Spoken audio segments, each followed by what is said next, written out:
बार जब देश में कहीं भी राष्ट्रीय आपदा आती है तो उसमें केंद्र सरकार का रोल, राज्य सरकार का रोल, तमाम सामाजिक संस्थाओं का रोल, राजनीतिक पार्टियों का रोल और एक एक व्यक्ति की भूमिका महत्वपूर्ण हो जाती है। वरना मैं आज हाथ जोड़ के विनती करूंगा, कम से कम ऐसे विषय पे बोलाबाली न किया जाए, धोखा टाकी न किया जाए।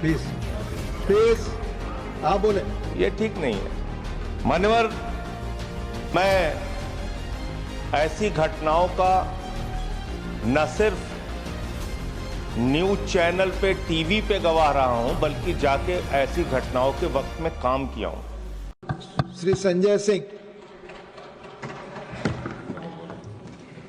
धन्यवाद मान्यवर, आपने इस अत्यंत महत्वपूर्ण विषय पे, राष्ट्रीय आपदा प्रबंधन के बिल पर मुझे अपनी बात कहने का मौका दिया।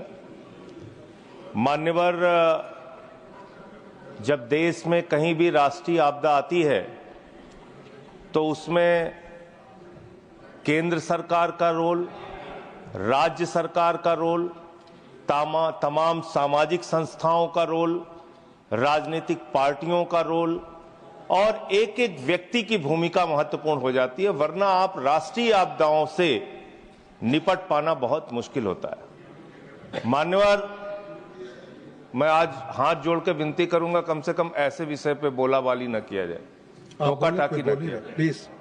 प्लीज आप बोले, ये ठीक नहीं है। मान्यवर, हर व्यक्ति के जीवन के कई पहलू होते हैं, सामाजिक, राजनीतिक, और मैं ऐसी घटनाओं का न सिर्फ न्यूज चैनल पे, टीवी पे गवाह रहा हूं, बल्कि जाके ऐसी घटनाओं के वक्त में काम किया हूं। मेरी शहीद चंद्रशेखर आजाद जी के नाम पे एक संस्था थी, आजाद समाज सेवा समिति। उस वक्त भुज का भूकंप आया था मान्यवर, और उसमें जो घटना हुई थी बहुत ही पीड़ादायक कि 26 जनवरी का दिन था, बच्चे गणतंत्र दिवस का जुलूस लेके निकल रहे थे और भूकंप आया, उसकी चपेट में बहुत सारे बच्चों की मौत हो गई थी।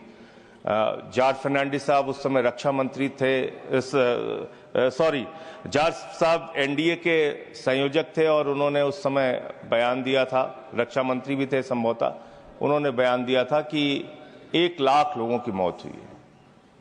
बहुत बड़ी घटना थी, बहुत बड़ी त्रासदी थी मानव।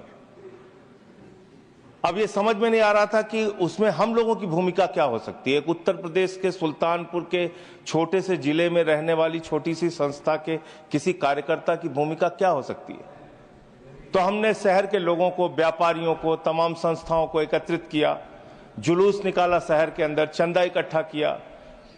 अब आगे सामग्री की क्या जरूरत है वहां, क्योंकि बहुत सारी सामग्री, गुजरात में उस वक्त खबरें आने लगी कि पूरे देश और दुनिया से बहुत सारी सहायता सामग्री वहां पे पहुंचने लगी, और ये भी खबरें आने लगी कि उन सामग्रियों का सही रूप से सदुपयोग नहीं हो पा रहा है।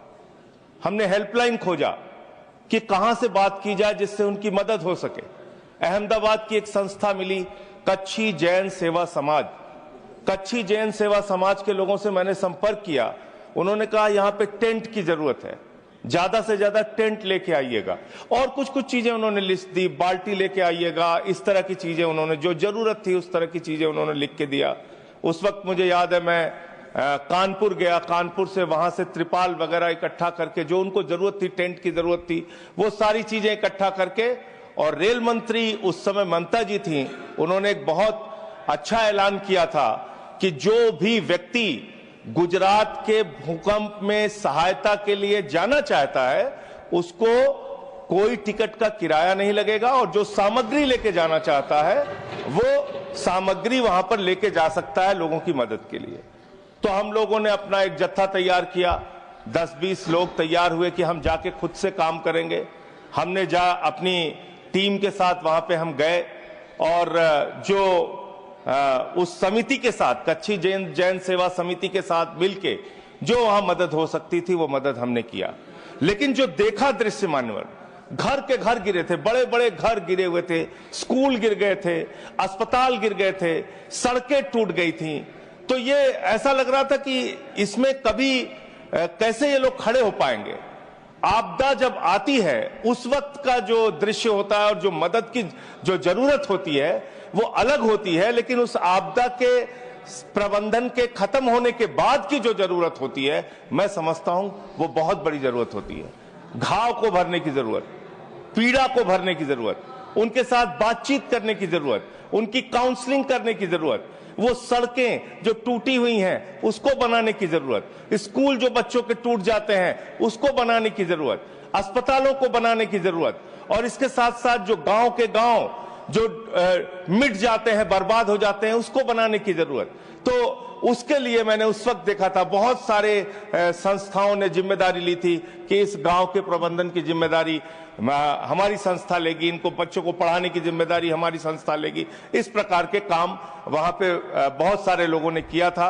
तो मैं समझता हूं एक सरकारी भूमिका है और दूसरी सबसे ज्यादा सामाजिक कार्यकर्ताओं की और राजनीतिक कार्यकर्ताओं की भूमिका है कि जब ऐसी कोई बड़ी आपदा आए तो उसके बाद आपको क्या करना है, कैसे उनकी मदद के लिए खड़ा होना है, ये एक बड़ी भूमिका आपको निभानी है।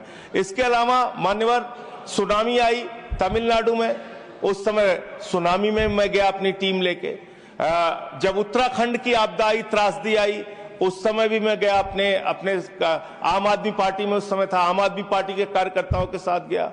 कश्मीर में जब बाढ़ की त्रासदी आई तो उस समय फिर आम आदमी पार्टी के कार्यकर्ताओं के साथ मैं वहां की जो त्रासदी थी उसमें लोगों की मदद करने के लिए, उनके साथ खड़े होने के लिए, उनके सुख दुख में शामिल होने के लिए जो कुछ भी कर सकता था मैंने किया। और यहां ही नहीं, नेपाल की भी जब त्रासदी आई मानवर, तो उसमें भी मुझे शामिल होने का मौका मिला अपनी डॉक्टर्स की टीम लेके, दवाएं लेके, वहां भी जाके हमने जाके अपनी, बस 1 मिनट सर, तो वहां पे भी जाके काम किया। मैं आपके माध्यम से सरकार से यही अनुरोध करना चाहता हूं, विनती करना चाहता हूं कि देखिए राष्ट्रीय आपदाएं जो भी होती हैं या इस प्रकार की जो आपदाएं होती हैं उसके प्रबंधन में आपसी आरोप प्रत्यारोप, राजनीति, एक दूसरे पे ब्लेम गेम, इससे कोई फायदा होने वाला नहीं है। बल्कि आप जितना समाज को जोड़ पाएंगे, जितना संस्थाओं को जोड़ पाएंगे, जितना राजनीतिक पार्टियों को जोड़ पाएंगे, जो अधिकतम मदद कर पाएंगे, मैं समझता हूं कि वो वही राष्ट्रीय आपदा को प्रबंधन करने का सही तरीका है। और मान्यवर, मैं फिर दोहरा रहा हूं कि एक तात्कालिक मदद की जरूरत होती है, एक दीर्घकालिक मदद की जरूरत होती है, दोनों पे सरकार को काम करने की जरूरत है। धन्यवाद।